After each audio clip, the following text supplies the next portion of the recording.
Bonsoir à toutes et à tous, heureux de vous retrouver pour la tranche info en direct sur votre antenne Canal 10 Télévision avec au programme de cette soirée Info 10, le journal local et régional qui sera suivi du Focus, une heure de débrief sur l'actualité. Et ce soir, nous recevrons entre autres Franck Lasserre, membre de la gouvernance de la Chambre des métiers et d'artisanat de Guadeloupe, qui sera en compagnie d'Ornella Kinder, adjointe au maire de la ville de Petit Canal. Ils nous parleront tous deux de la 4e édition de Terre en fête avec plus de 100 exposants. Ce sera une belle manifestation à venir. On en parlera donc après la coupure pub de 19, mais pour l'instant, place au JT.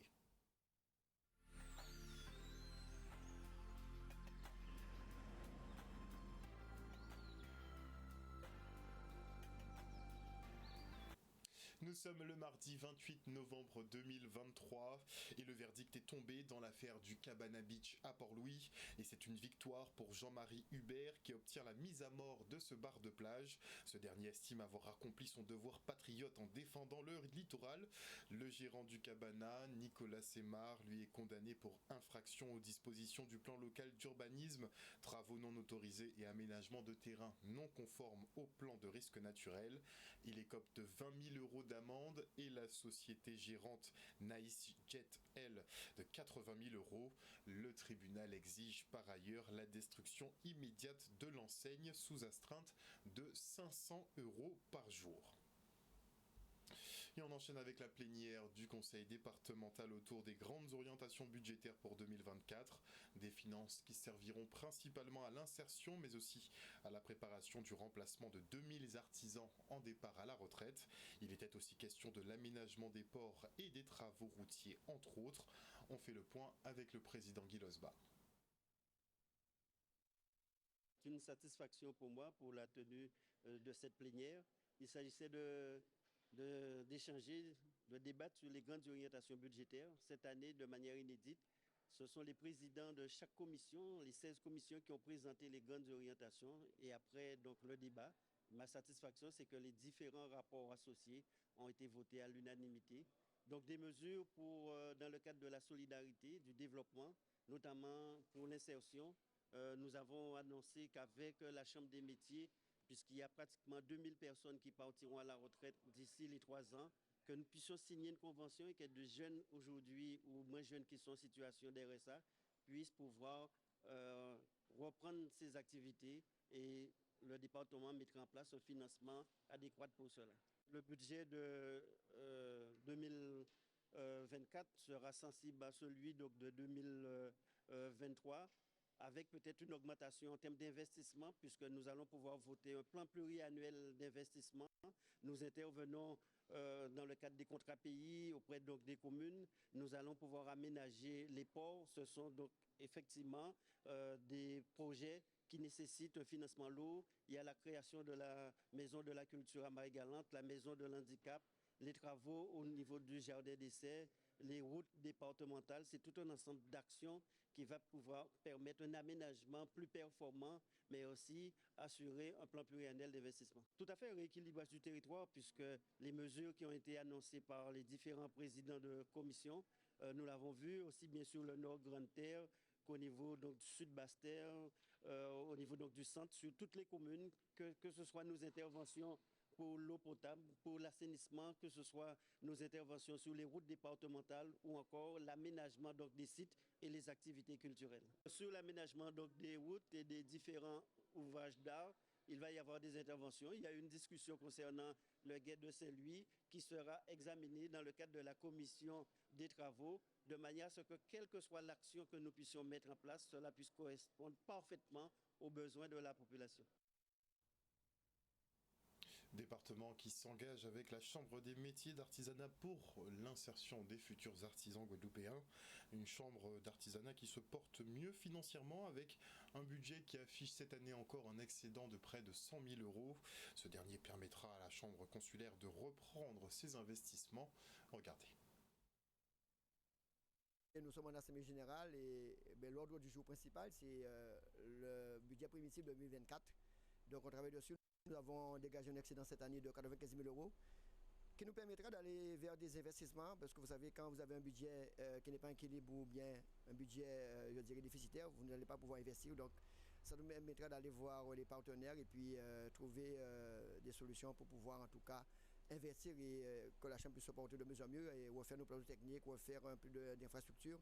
Nous présentons un budget de plus de 8 millions d'euros avec un excédent comme l'année dernière d'à peu près 100 000 euros qui sera réinvesti. Donc nous allons voter tout à l'heure un budget d'investissement d'à peu près 300 000 euros, ce qui fait que la Chambre aujourd'hui a changé de paradigme puisque nous passons dans des budgets souvent déficitaires à des budgets en excédent et ce qui fait que nous regagnons la confiance de nos partenaires. Je suis ravi que la salle elle est pleine, donc ça veut dire qu'aujourd'hui la chaîne des métiers reprend la place dans l'économie guadeloupéenne. Nous avons des invités de marque qui ont fait le déplacement et je suis ravi d'être là, je suis ravi de tenir cette belle assemblée générale. Et je dis bravo à l'équipe que je dirige aujourd'hui. Et puis c'est vrai que le binôme, encore je le dis une fois de plus, une fois que la CRC est mon vainqueur, c'est le binôme aujourd'hui qui fonctionne et qui remet la Chambre sur de bons rails. Et les résultats sont là. Donc je suis un homme comblé, un homme heureux aujourd'hui. Le rôle du trésorier, justement, c'est de veiller, mais de manière plus générale, je suis à la gouvernance avec Simon Vainqueur et nous fixons les orientations, bien aidés en cela avec les administratifs qui font aujourd'hui, qui se sont mis au travail et qui nous aident particulièrement. Mais nous veillons à ce que nos directions, nos directives soient respectées. La rigueur que nous voulons imposer pour avoir des résultats, parce qu'il n'y a pas de résultats sans effort. Donc aujourd'hui, nous ressentons les effets et nous en sommes particulièrement fiers. Après l'Atlas de la biodiversité communale de Bouillante, eh bien le parc national sort celui dédié à la ville de Morne-à-l'Eau, une nouvelle cartographie précise de ce territoire qui d'ailleurs a été contracté, on va dire, en bande dessinée de façon à pouvoir assurer sa promotion. Regardez. De biodiversité communale de Morne-à-l'Eau, c'est le deuxième que nous élaborons au niveau du parc national après celui de Bouillante.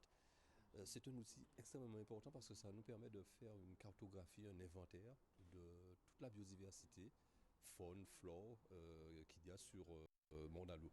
Ça va permettre d'aider la ville de Morne-à-l'Eau dans son projet d'aménagement. Ça va lui permettre aussi de répertorier ces fameuses zones d'inondation, puisqu'on constate de plus en plus avec le changement climatique qu'il y a un vrai lien entre Morne-à-l'Eau, les abîmes, les grands fonds, on a pas mal de sujets à inondation. Ça nous permet aussi de retrouver toute la culture patrimoniale de Morne-à-l'Eau. Comme à son habitude, Morne-à-l'Eau a souhaité à ce que la méthode employée et les acteurs qui ont participé à ce travail soient valorisés à travers un support média particulier.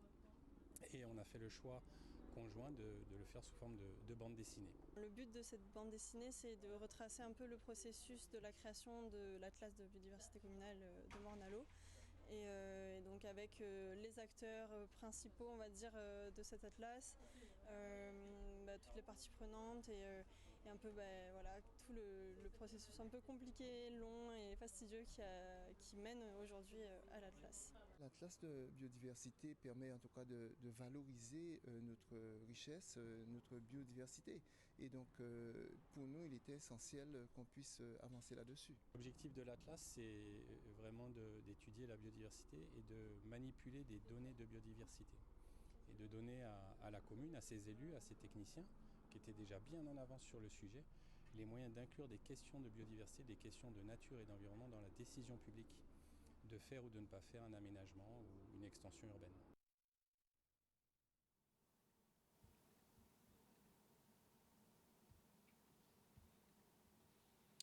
Et on se rend maintenant à l'Université des Antilles où les scientifiques tentent de générer de la recherche qui favorise de la protection de l'environnement pour effectivement les étudiants. Regardez. L'université, ma mission est double. D'abord, engager l'université dans sa responsabilité vis-à-vis de sa communauté, les étudiants et étudiantes, le personnel enseignant, mais aussi le personnel administratif, qui ait une belle qualité de vie au travail, que leur intégrité physique et morale soit respectée. Donc ça veut dire lutter contre toutes les formes de discrimination. La deuxième mission, c'est la lutte pour la protection de l'environnement. Que les actions de l'université se fassent en enseignement, en recherche, mais toujours dans la même direction, de manière transversale, afin de pouvoir générer de la recherche qui favorise la protection de l'environnement. L'association Les Faits Papillons, c'est une organisation qui a été créée en 2018 pour porter les conférences TEDx Pointe-à-Pitre. En 2019, on a souhaité réinterroger la raison d'être de l'association et depuis, on est devenu organisme de formation, certifié Qualiopi, dans la prospective, le développement durable stratégique et l'innovation. Et notre objectif, c'est d'accompagner les individus et leurs organisations à intégrer dans leur cœur de métier les principes de durabilité tels qu'ils sont définis par la méthode FSSD. C'est une méthode qui vient de Suède, qui a été initiée il y a une quarantaine d'années, bientôt, et qui permet de comprendre les mécanismes sources à l'origine de la non-durabilité de notre société. Parce qu'on est tout le temps en train de parler des effets, des conséquences, mais on ne parle pas des mécanismes sources. On a construit notre journée de pratique et de recherche autour de 3 grands thèmes, la RSE et le territoire, la RSE et la culture et la société, et puis la RSE vis-à-vis de ses parties prenantes. Donc nous avons d'abord posé la table pour qu'on ait tous la même définition et ensuite on décline cette terminologie RSE tant au niveau de nos sociétés que de nos territoires que de notre organisation, c'est-à-dire l'Université des Antilles qui élabore son schéma directeur de développement durable de manière collective. On n'a jamais autant pollué que maintenant. Et ça n'a aucun sens. Et le territoire de la Guadeloupe, c'est un petit territoire, c'est un territoire qui est agile, c'est un territoire qui est riche d'une biodiversité. On a tous les éléments qui sont en notre faveur. On a le soleil, on a le vent, on a la mer, on a la houle, on a la photosynthèse, enfin on a tout ce qu'il faut. On a aussi des moyens financiers qui sont considérables. Et de ne pas faire les choses, c'est un crime. Générer de la croissance économique, oui, mais en respectant la société, en respectant les humains et en respectant l'environnement. C'est ça la RSE. Et on part pour l'Orange Business Tour qui revient après 4 ans d'absence. Et pour la reprise, il était question de cybersécurité. Entre piratage, phishing et rançonnage, les entreprises et collectivités se doivent de sécuriser leurs données informatiques. En cas d'attaque, les temps de réaction sont primordiaux. Alors pour faciliter la vie de ses clients, Orange a créé une plateforme de défense. Le reportage. 4 ans que nous n'avons pas eu cette manifestation. Nous avons beaucoup de nouveaux usages. Grâce ou à cause du Covid, ça a changé les comportements des salariés. Et donc nous accompagnons les clients, pas uniquement sur leurs problématiques de réseau, mais sur toutes les solutions qui vont leur apporter de la productivité, qui vont apporter du confort aux salariés, qui vont apporter de la sécurisation, puisqu'aujourd'hui, les cybercriminels sont partout, c'est une réalité. Et donc la cybersécurité fait partie de l'informatique, fait partie des réseaux. Aujourd'hui, en fait, la difficulté de la part de tous nos clients, que ce soit les clients, que ce soit du privé ou du public, on ne peut pas dire qu'ils n'aient pas investi en termes d'outils de cybersécurité. Leur difficulté aujourd'hui, c'est qu'ils ont énormément d'outils et de plateformes à gérer. Donc ça va nécessiter ça va engendrer beaucoup de complexité et donc de temps de réaction. Aujourd'hui, le temps de réaction il est primordial quand on a une cyberattaque ou quand on a une suspicion de compromission. Donc les enjeux aujourd'hui, c'est de pouvoir se dire comment je fais pour rationaliser et comment je fais pour gagner du temps avec ma posture de sécurité. Et nous, ce qu'on est capable d'apporter grâce à Orange en tant que partenaire d'Orange Cyberdéfense, c'est effectivement d'avoir une plateforme qui est capable de concentrer tous ces outils et justement de les faire communiquer entre eux. Et pour nos clients, qu'ils puissent une seule console à administrer et pouvoir gagner un temps conséquent justement pour améliorer leur posture de réaction. La cybersécurité, justement, c'est quelque chose qu'on va découvrir aujourd'hui. Donc, si toutefois ça correspond à nos attentes, ce sera avec plaisir qu'on va aller. Avec maintenant tout ce qui est attaque, piratage, donc ça fait normal qu'on soit protégé, puisque tous les données maintenant passent par tout ce qui est Internet, donc c'est une manière pour nous d'avoir une protection. On passe le saut complet de cette technologie de 30 ans du cuivre qui a fait le succès du téléphone du siècle dernier, on peut dire, et qui aujourd'hui, maintenant c'est la fibre. Et comme mon collègue Jean-Louis Branco vous a exposé, on a une bonne couverture fibre en Guadeloupe, on continue à l'améliorer. Nous présentons aussi une solution en avant-première, donc c'est Starlink by Orange. C'est pouvoir aussi pour les entreprises en backup ou lorsqu'il y a un problème de connectivité, avoir une solution satellite complémentaire. Donc quelle que soit la technologie, le très haut débit est à portée de tout le monde. En termes de possibilités, en termes de développement, en termes de compétences et en termes de satisfaction, à la date d'aujourd'hui, je suis très satisfaite de Orange. Donc que ce soit mobile, que ce soit fixe, que ce soit business Orange, Donc, nous travaillons avec Orange. Et maintenant, nous recevons Jean-Luc Edom, président du Rotary de Pointe-à-Pitre. Bonsoir, monsieur Edom. Bonsoir, Harold, et bonsoir aux éditeurs de Canal 10. Donc, le Rotary de Pointe-à-Pitre, qui, en partenariat avec la NASA, organise l'initiative Pédaillac, la mer nous unit. Bon, c'est un nom un petit peu complexe, hein. Est-ce que tu peux nous en dire plus?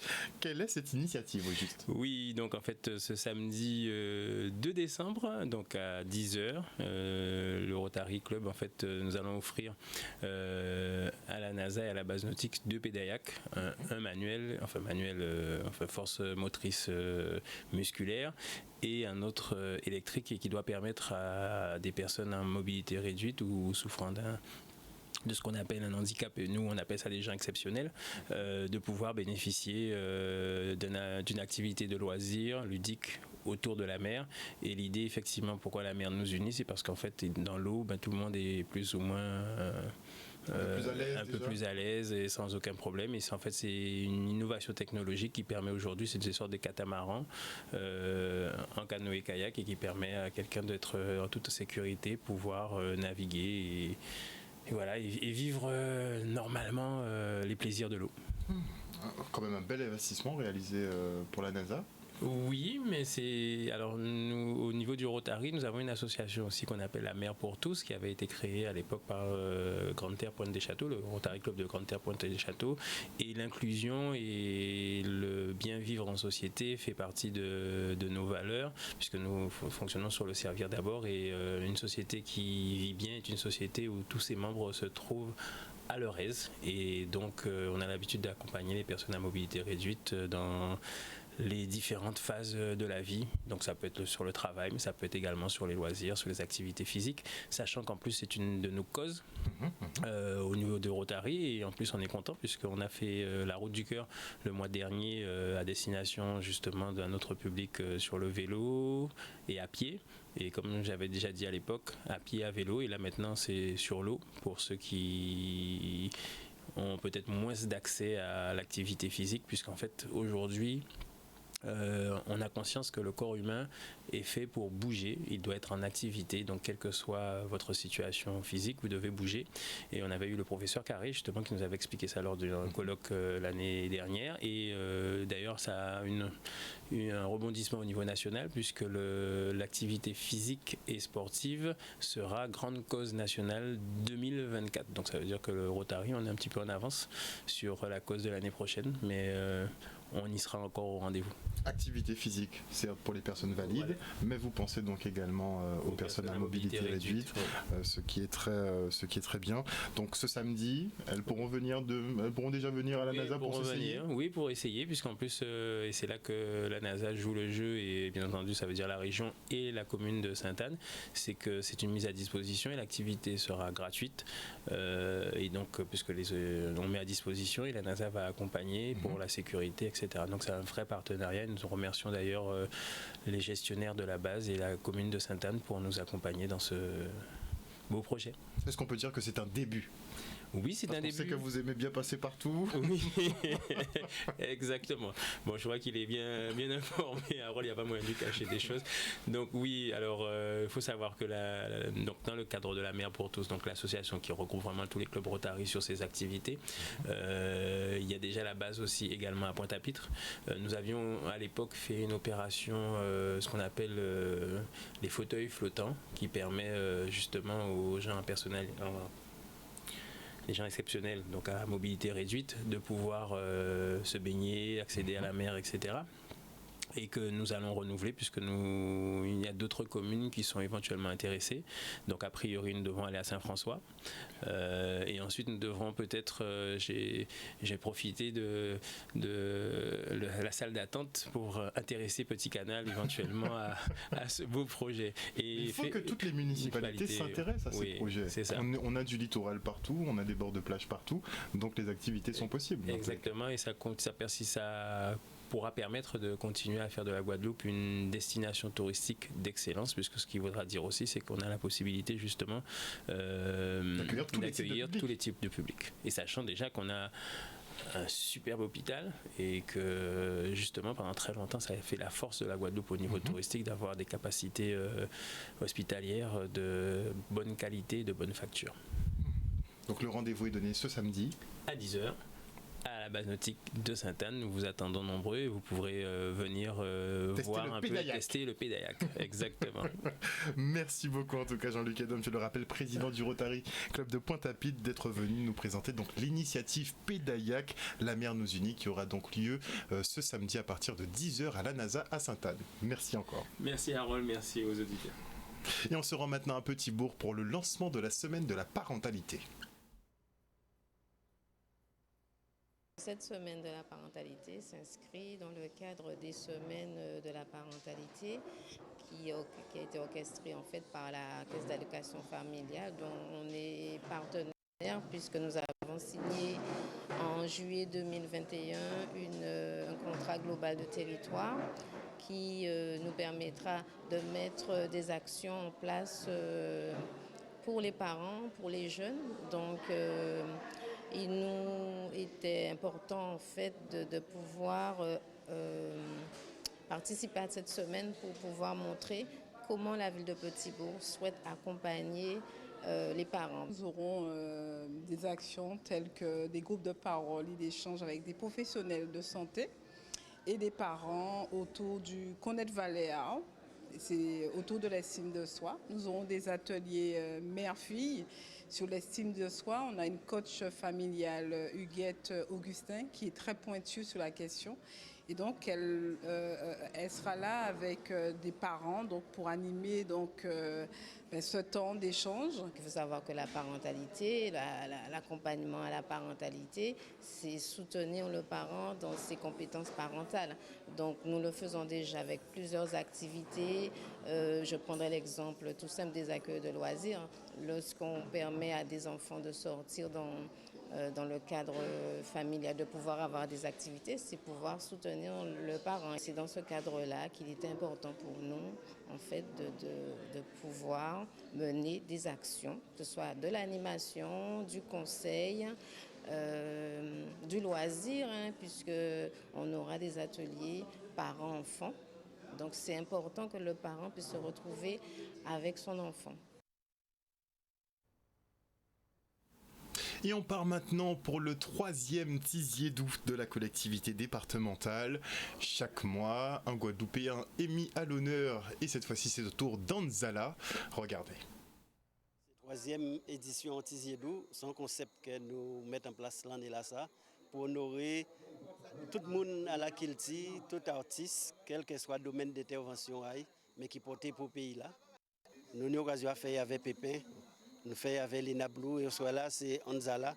Tout Guadeloupéen connaît Anzala, ça a déjà fait.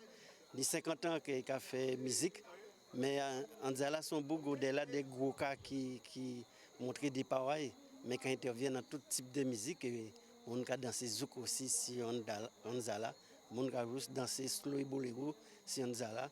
Donc pour moi, c'est un très grand plaisir et une très grande joie d'honorer Jodla. Figure emblématique du Goka, patrimoine en nous, sont longtemps, 51 ans, et on l'a dit tout à l'heure, que Anzala a chanté, qu'à mettre Goka devant, et d'après moi, ça c'est important, que je dis là, le conseil départemental, mettre devant, on met cas, on monde qui mène Goka à aller au équipe au fin, d'après 114, d'après les projets qu'il y a aussi, et donc, moi derrière longtemps manier, nous pouvons manier, donc vraiment, et c'est avec beaucoup de reconnaissance qu'aujourd'hui on reçoit Anzala et on lui offre ce moment de gratitude et ce Tiziédou. Pas compter en les moins, pour 10 autres plus ça, tu es moins, bah moi ni non, parce que moi vivre sans lui, pas gâter ni moyen.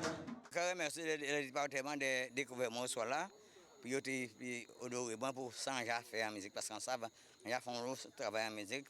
J'avais 35 albums en solo, sans compter des chansons à chanter par monde. Et ouais, très content de l'invitation. Il a invité moi, il m'a invité tout le peuple moi, soit là, tout le peuple assemblé. Et bien, très content.